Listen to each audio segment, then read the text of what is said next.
rwatsi rw'abahizi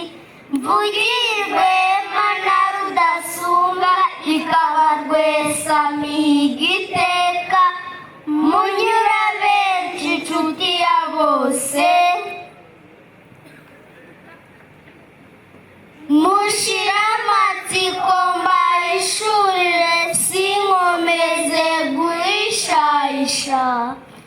dore iyo nganji mbavuga imyatira nayikwiye si ibyo mpimba ni kiliziya gatolika yo shema ryacu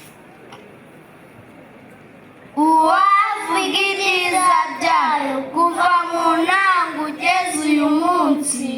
ntiyanarya umuzinga ariko ntiyabura no kurata bimwe mu byiza bihatse ibindi ivanjiri yanyuze benshi turayishima tukayirata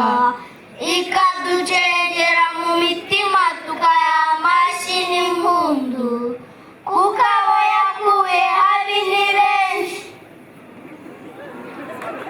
ugikinde k'ikigo bindeze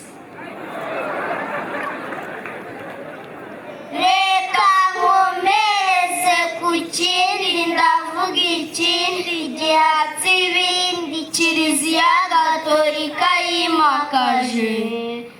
ari cyo gutanga uburere buhamye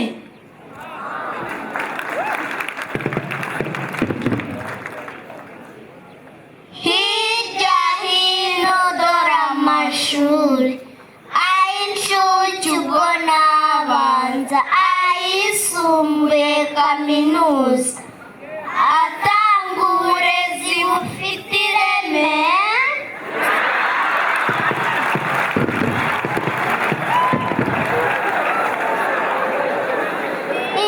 indashyikirwa ndayabatuye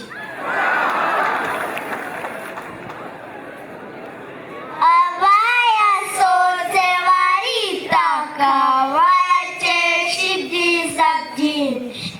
bati kurerwa na kiliziya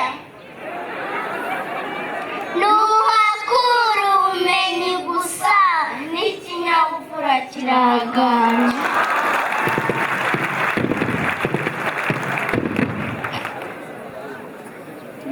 wigusabirwa n'umugisha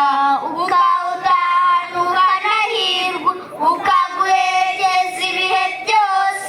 ukawugera no mu bukambwe ugasaza utanduranyije cyane ibi bivugwa si no kubeshya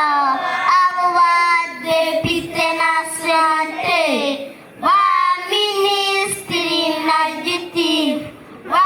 majoro abakoroneri na jenerali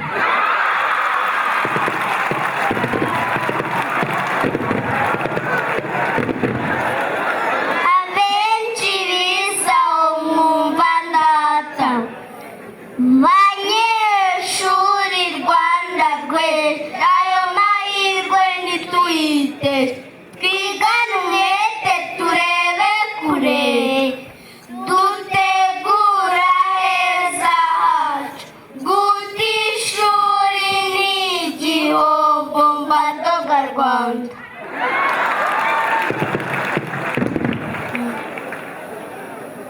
babyeyi bacu murere neza aho dukojeje munadukebure